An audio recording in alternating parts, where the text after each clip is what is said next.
Kun raadiyoo sagalee Ameerikaati.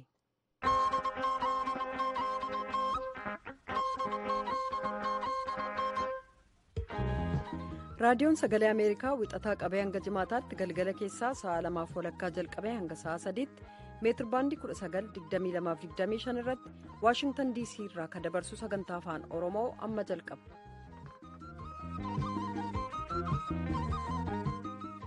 Kanneen fagoof dhiyoo sagantaa keenya hordoftan dhaggeeffatoonni keenyatti hamooltan Ebla 4 bara 2017 keessummeessituun keessanarraa Antuu Jubee Horaati. Kan oduu dubbisummaan namoo daandiitti dhaggeeffatoota keenya Siiriyaa keessatti haleellaan gaazii summiiti jedhamu geggeeffame lubbuu namaa galaafachuun dubbatamee jira. Matoota har'a qabnu keessaa tokko. Biyyootiin Afrikaa kanneen biyya ofii keessatti qe'ee ofiirraa godaanan kunuunsuuf daran hojjechuu qabu jedhameera. Oduu keessatti gabaasa qabna. Pireezidaanti Tiraamp deeggarsa Masriif qaban ibsanii jiran gabaasa oduu boodaati. Deemsa yakka laalchaa mana murtii waa'ee shororkeessummaa laalchuun ilaalchise keessummaa haasofsiisne qabna. Gara boodaa dhiyaata. Hanga xumura sagantaa keenyaatti nu waliin turaa jenna. Amma guutummaa oduuf namo.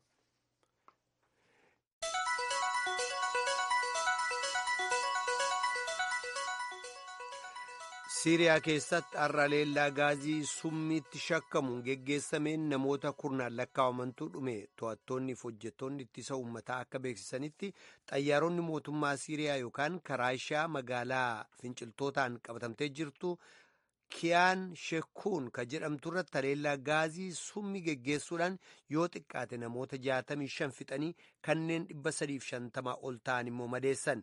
Haleellaan kun waraansa waggoota 6 dabran keessatti biyyattii keessatti geggeessame keessatti haleellaa saamaa gita hin qabne fixinsa gara jabinaa ta'uusaa balaaleffatanii jiran mormitoonni. Raashiyaan akka haleellaa kana keessaa harka hin qabne dubbattee jirti.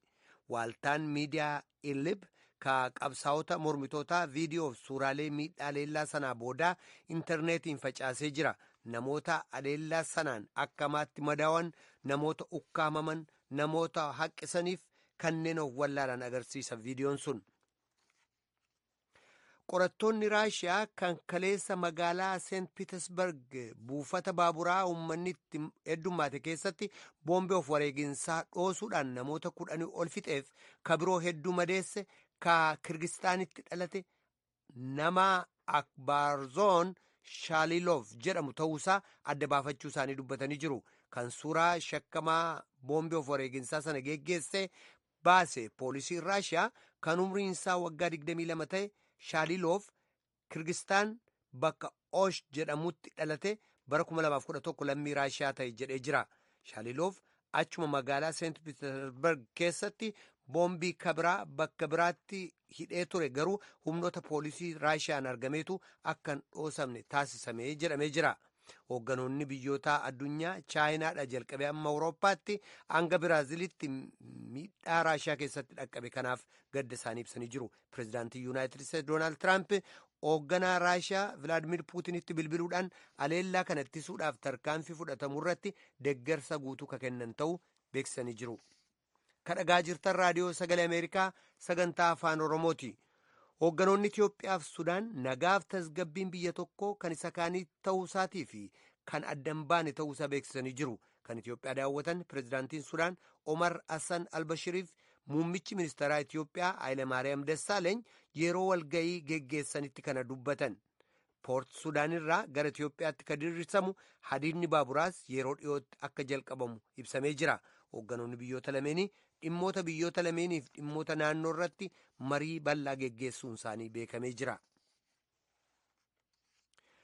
Aangawoonni Somaaliyaa keessaa hojjetoota jaarmiyaa fayyaa addunyaa 5 garee Alshabaabiin akka butamanitti shakkaman barbaaduu itti fufuu isaanii beeksisanii jiru. Magaalaa Luuk keessatti ajajaa waraanaa Somaaliyaa akka ta'an Konolee Deeq Abdii Kaliif akka jedhanitti hojjetoonni sun kaleessatuu mana isaanii jiranii namoonni meeshaa hidhatan dhufanii dirqisiisuudhaan konkolaataatti naqanii gara gammoojjiitti geessan. Kan magaalaa Luuqitti dhiyoo jirtu ganda magaalaa kaleessa waaree booda sa'a 4tti hidhattootaan haleelamte hojjetoota WHO 5 isaan butanii deeman deebisuudhaaf barbaachitti fufee jira jechuudhaan koloneelichi dubbatanii jiru. Hojjetoonni shananuu lammiiwwan Somaaliyaa yoo ta'an tallaalii pooliyoo ka sagantaa jaarmaya fayyaa addunyaan geggeessamaa jiru sana keessatti miindessamanii hojjetaa jiru. Jaarmayichi addunyaa agammaatti waa'ee kanaan dubbanne. Dhukkubni koleeraa Somaaliyaa keessatti babal'atee biyyattii caamaaf beelaan duraanuu rakkataa jirtu kana keessatti carraaqqii gargaarsaaf godhamu daran walxaxaa taasisee jira jedhamee jira. Rakkoo nageenyaa biyyattii keessa jirurraa kan ka'e naannolee aga tokko dhaqqabuun akka rakkisaa ta'ellee aangawoonni eegumsa fayyaa dubbataa jiru. Gabaasaa Mohaammed Yesuuf Sora. I think it's good people to understand also this time of the year is not a cholera season for Somalia. Afrikaan gamii bahaa bonaa fi oolaa hamaa keessa jirti. Horii kuma hedduu dhumate nam miliyoon hedduu qarqaarsee eegata.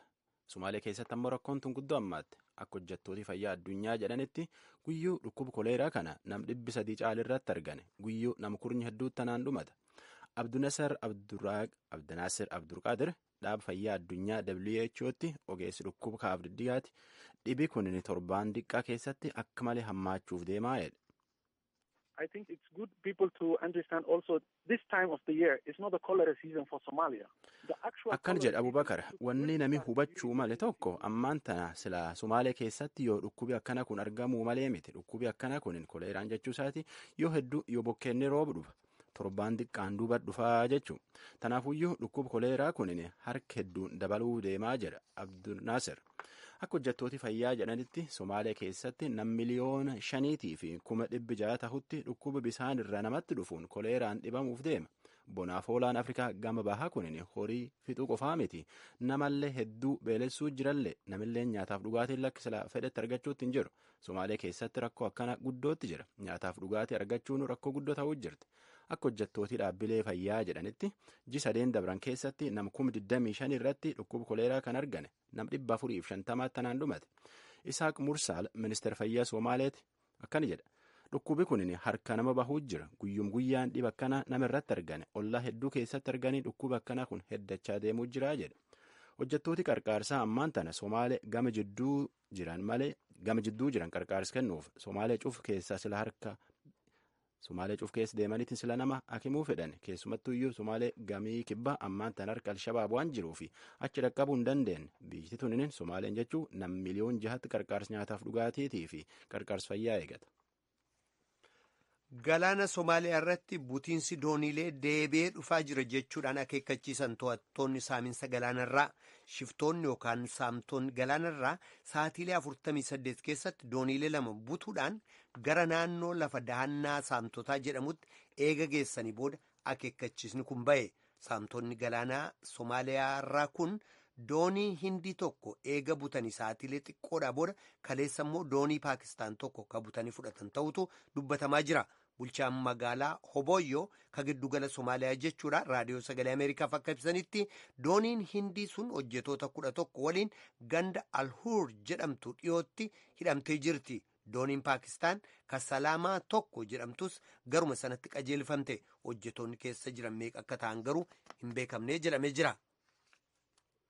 Biyyoonni Afrikaa lammiiwwan biyyoota isaanii qe'ee ofiirraa buqqaan akka hin bayyananne taasisaa jiru jechuudhaan waldaan fannoo diimaa kan sadarkaa addunyaa beeksisee jira.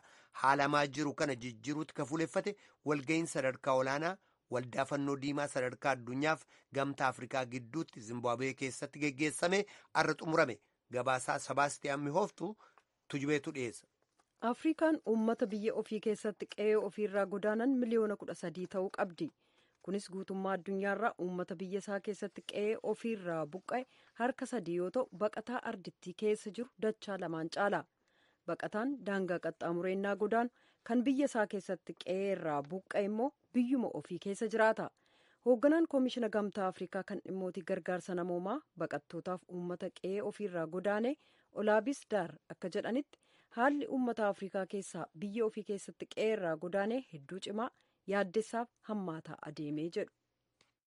The issues that are generating internal displacement, multiplying and deepening. Dhimmootiin biyya ofii keessatti qe'ee ofiirraa godaanuu heddummaachaa guyyaa guyyaan hammaataa deeme.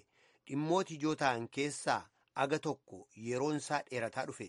kan nuti dubbataa jirru qeerraa buqqa'uu biyyoota kan akka Sudaan, Somaaliyaa, Riippaabilikii Dimokiraatawaa Koongoo faati. Yeroo hanga tokkoof walitti bu'iinsi sababaa qabbanaa'eef jecha lakkoofsi kun gad xiqqaatee ture. Haalawwan haaraan uumamuu isaatiin immoo deebi'ee ol ka'e. Kun immoo haala kana akka Boko Haram naannoo Saaheliif kan akka Maalii keessaafaa jechuudha. Deer raadiyoo sagalee Ameerikaaf kana kan ibsan walga'ii torban kana Zimbaabuwee keessatti geggeessame kan hoogganoonni Afrikaa attamiin waliigaltee Kaampaalaa haala fooyyee qabuun hojiitti hiikuu qaban mari'atanitti ture. Bara 2009 keessa kan irra ga'ame waliigalteen gamtaa Afrikaa sun mootummoonni namoota sababaa walitti bu'iinsaa hookkaraa balaa uumamaaf dhiittaa mirga namaa biyya ofii keessatti qe'ee ofiirraa godaananiif akkaataa kamiin kunuunsuun akka itti danda'amu irratti mari'ate. Waliigaltee sana biyyoota Afrikaa 55 keessaa 25 mallatteessuun raggaasisaniiru. Biyyooti kanneen biroon kan akka Keeniyaa kan waliigaltee sana mallatteessin immoo seera ittiin kanneen akkasii kunuunsan kan ofii isaanii qabu. Dhaggeeffatoota keenya oduu namaaf qabnu kanuma.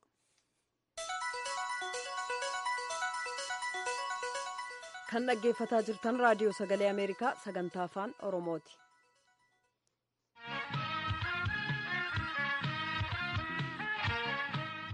Pireezidaantiin Yuunaayitid Isteetsi Doonaald Tiraamp bulchiinsi isaanii Masriin tattaaffii isheen shororkeessummaaf gareelee finxaaleeyyii injifachuuf gootu ka deeggaran ta'uu waadaa seenan.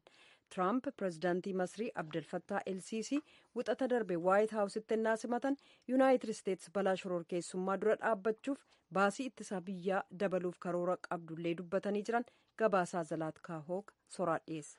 Akka jecha pireezidaantii Tiraampiti pireezidaantii Masrii bara jajjabaa keessatti hojii akka malee dansaa hojjechuu jira.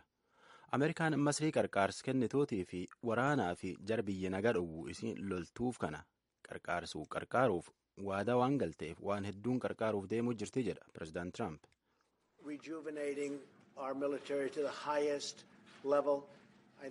Akkana jedha pireezidaant Tiraamp waraana keenya irra deebine akka dansaa humna horachiisuu jirra.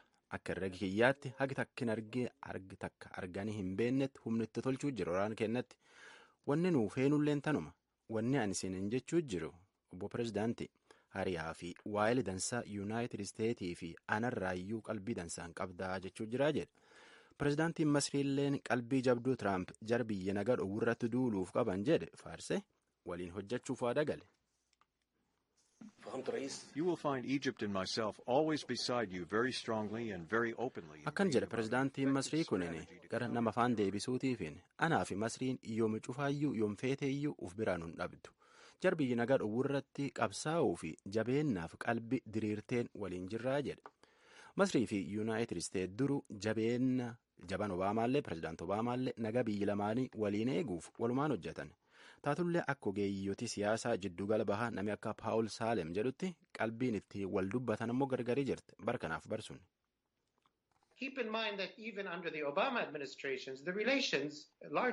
Akkana jedha ogeessi siyaasaa kan hubadha. Bara bulchiinsa Obaamaatiyyuu walumaan hojjechuu fi waan hedduu waliin dubbachaa turan. Taatullee qarqaarsi Ameerikaan gama odeeffannoo nagaa waliin ga'uutii fi hariyyummaa siyaasaa biyya lamaanii jidduu kennitu jidduu dhaabde. Tana wanni nama hubachuu malee jedha. Masriin biyya Arabaa gugurdoo keessaa tokko isi duraati. Fal araaraa Israa'elii fi jiddugala bahaatiif yooyyuu hedduu isi abdatan. Siyaasaa fi hariyyummaa Liibiyaatii fi Siiriyaallee akka Paawul Saalem jedhutti Masriirraa waan hedduu eegan. ISIS haadhuufillee qoodii Masriin qabdu naannoo tan irratti qooda guddaa. Tanaaf naannoo tan keessa biyya Ameerikaan hariyaa taatii jettee abdattuuf keessa tokko jabduun Masrii akka jecha Poolitti. Taatullee karaa pireezidaantiin Ameerikaa ka'ammaa kun nagaa jiddugala bahaatiif eegu ittiin jiru kana nama hedduu yaadi kun hin qoobsine. Ogeeyyotii hedduun fakkeenyaa fi embaasiin Ameerikaa Talaaviivii baasaniiti lafa Israa'elii fi Filistaan irratti wal dhaban dubbiin ammallee hin qabbanaa'in taafalamaa qabdu. Jerusaalem geessuun fala araaraa itti jiran kanaayyuu qooda Masriin naannoo tana qabdullee keessa rakkoolee gugurdoo yoo walitti ilaalanii waan hedduun rakkooyyuu tahuu danda'a jedha. Dhaggeeffatoota keenya gabaabina yeroof dhiifama gaafannaa Zarihuuniin walleessaaf hedduu galateeffanna.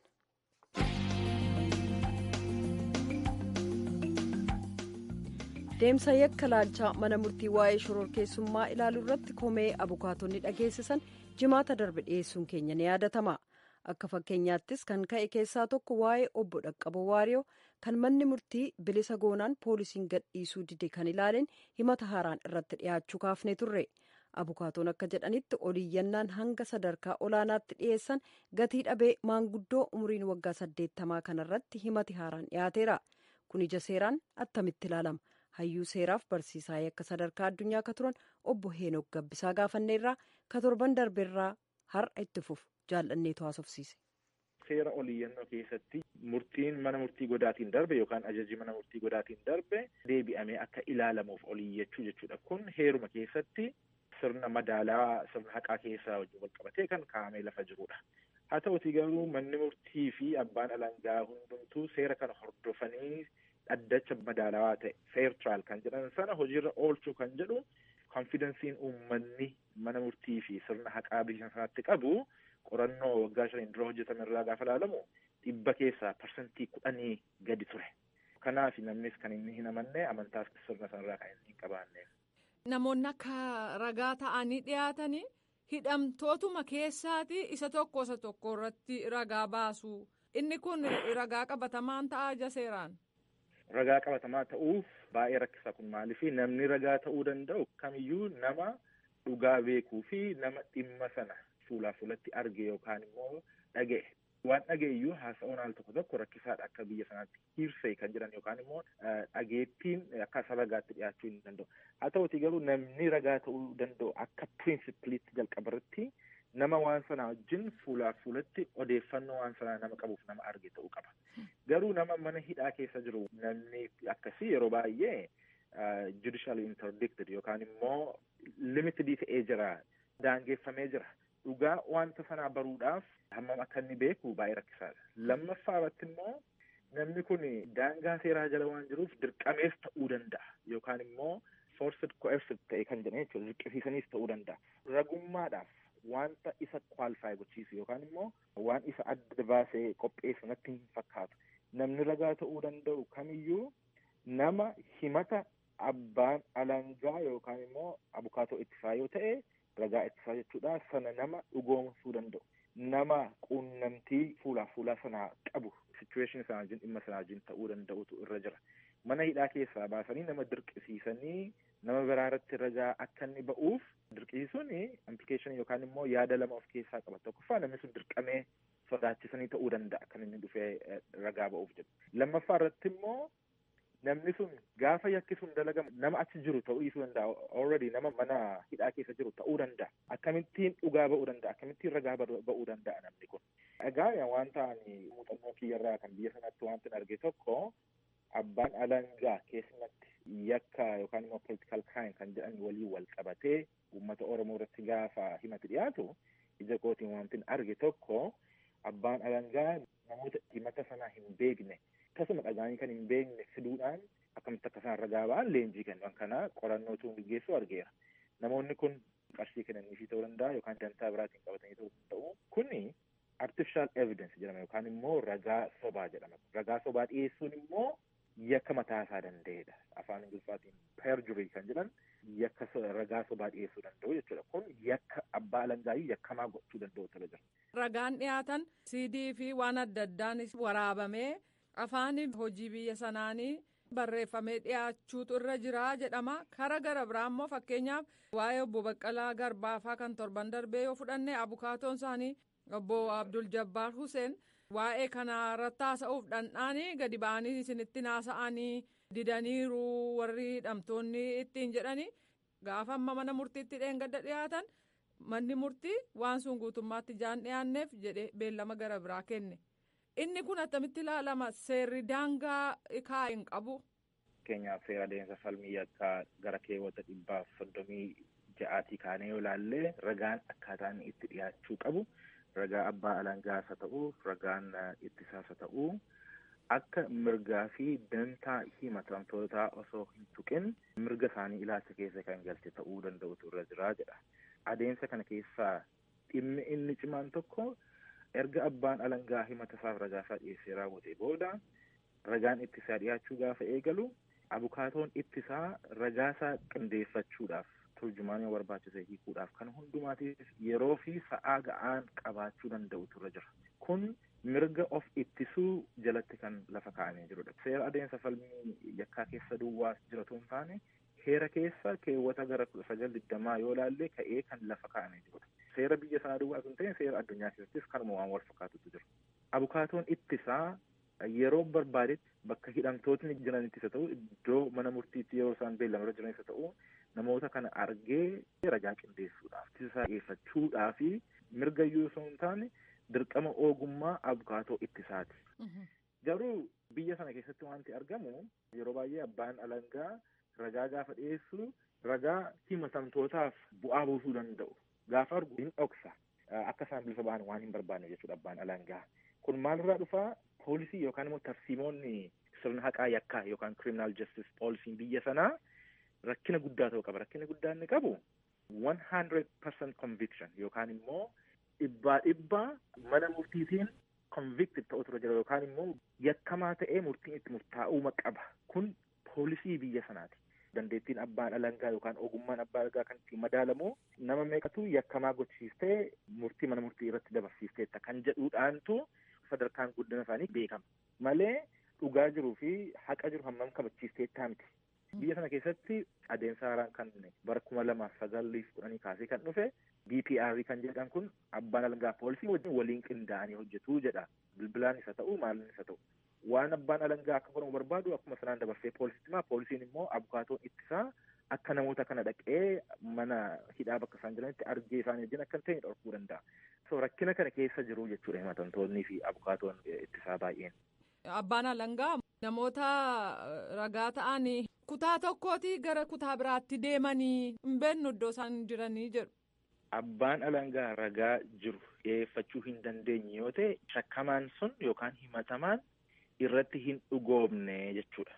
Yoo abbaan alangaa ragaan tokko biyya tokko ba'ee biyya biraa yoo deeme caasaa mootummaa qabu hundumaatiin risoorsii qabu hundumaatiin ragaa sana hordofee dhiyeessuuf dirqama ogummaa qaba, dirqama heeraan irra kaa'ame qaba.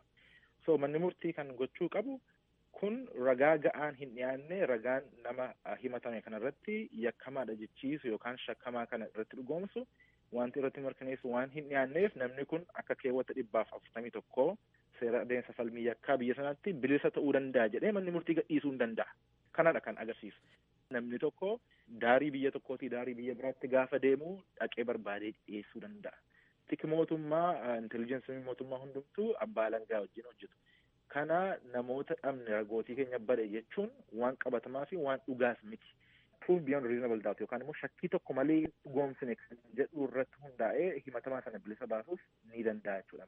An 2007-8 sirna haqaa Oromiyaa keessatti hojjedheera. Yuunivarsiitii seeraa barsiisaan tureessoo Oromiyaa hundumaarra deemee mana murtii abbaa alangaa waajjira mana murtii fi waajjira abbaa alangaa waajjira poolisii hundumaa tokko interviyuu godheen beeka. Daataa mataa kootiin qabaa jechuudha. Kun dhimma hojiitiif kan inni hojjedhee jechuudha. So achi keessatti wanti arge tokko sirna ragaa dhaga'uu fi sirna ragaa dhiyeeffachuu keessatti rakkoo guddaan akka jirudha. Kun egaan sadarkaa Oromiyaatti kun rakkoota idilee ta'an kan akka hannaa yookaan immoo roobarii kana fa'aa wajjin wal qabatu. Sadarkaa federaalaatti immoo dhimma Oromummaatiif Oromoo wajjin gaafa wal qabatu, dhimma siyaasaa wajjin gaafa wal qabatu rakkoon sun kana caalaa akka ta'edha kan hin hubadhe. Barumsa PhD koo gaafa hojjedhe kanuma waliin kan wal fakkaatu waan ta'eef ragaa sanas dhimma itti ba'uu danda'eera jechuudha. Fakkeenyaaf har'a namoonni mana murtiitti dhiyaatan egaa ji'a ja'a maakalaawii keessa turanii booda kan dhiyaatan kun sirriidha. Wanti kun sirrii miti. Seerri farra shororkeessummaa suni labsiidha. Labsiin kun immoo heeraan gadi jira. Labsiin heeraan mormu kamiyyuu hojiirra hin oolu. Labsiin shororkeessummaa iddoo baay'eetti heera biyya sanaa waliin wal morma. Iddoo itti wal mormu dhabu irratti fudhatama hin qabaatu. Labsiin farra shororkeessummaa kana yoo ilaalle fakkeenyaaf keewwata 19 fi keewwata xiqqaa 2 wanti inni jedhu namni sababa shororkeessummaatiinis haa ta'u sababa kamiin wal qabatee namni hidhame sa'aatii 48 gidduutti mana murtiitti dhiyaachuu qabaa jedha. Labsiin inni shororkeessummaa sun iyyuu. Heerri biyya sanaas akkasuma jira. Sa'aatii 48 keessatti namni hidhame mana murtiitti dhiyaachuu tura jira jalqaba. Inni guyyaa 28 jedhanoo. Inni guyyaa 28 jedhan erga jalqaba mana murtiitti dhiyaatee abbaan alangaa yookaan immoo poolisiin namni kun kanaan shakkamee mana murtiitti dhiyaatee jira dhiyeessanii garuu ragaa ammaaf ragaa guutuu waan hin qabneef shakkiidhaan waan jiruuf akka ragaa qorannuuf guyyaan dabalataa nuuf kennamu jedhanii mana murtii gaafachuu qaba. manni murtiis immoo yoo dhuguma dhimma poolisiif abbaan alangaa dhiyeeffate amansiisaa yoo ta'e akka labsii shororkeessummaatti guyyaa 28 dabalata kennuu danda'a jechuudha. Guyyaa 28 kun al 2-3 kennuu danda'a. Garuu walumaa galatti guyyaan 28 kun walitti eeda'amee ji'a 4 caaluu hin qabu. Amma garuu yoo ilaalleerra yoo ta'e namoonni kun erga ji'a 7 ji'a 8 maayikalaawwii keessatti erga rakkatanii erga miidhamanii booddee mana murtiitti dhiyeessan. Manni murtii real time dispatch technique kan jedhan RTD kan jedhan poolisii haaraan dhufee galmee hundumaa on the spot yookaan immoo daddafanii waan xumuraniif mana galmee keessaa galmee hedduun hin jiru. RTD sanaan dhimma baay'ee waan xumuraniif jechuudha. Amma yeroo ammaatti garuu galmeen isaan shelfii irra qaban galmee muraasa kun daataa lafa jirudha qabatamaan lafa jiru. Dhimmattu nutti baay'atee jira kan jedhan kun amansiisaaf qabatamaas miti. Kana gochuus immoo hin danda'an maaliifi kun dantaa yookaan mirga himatamaa sanaa yookaan shakkamaa sanaa miidha. Keewwata 94 seera adeemsa falmii yakkaa jalatti sirna beellama dabarsuu jedhamee kan lafa kaa'ame jalatti ilaalamuu waan danda'udha kun. Obbo Heenok Gabbisaa deebinaa laattaniif maqaa raadiyoo sagalee Ameerikaan hedduu galatoomaa. Atis galatoomii adda jaallanne. Hirmaannaan keessan cimina sagantaa keenyaaf qooda guddaa qabanuu barreessaa nuu bilbilaa. Iimeeliin keenya horn@voanews.com, feesbuukii keenya afaan oromoo @voanews.com irratti argattu. yaada keessan nuuf hiraa. Telefoonni keenya tolaa 2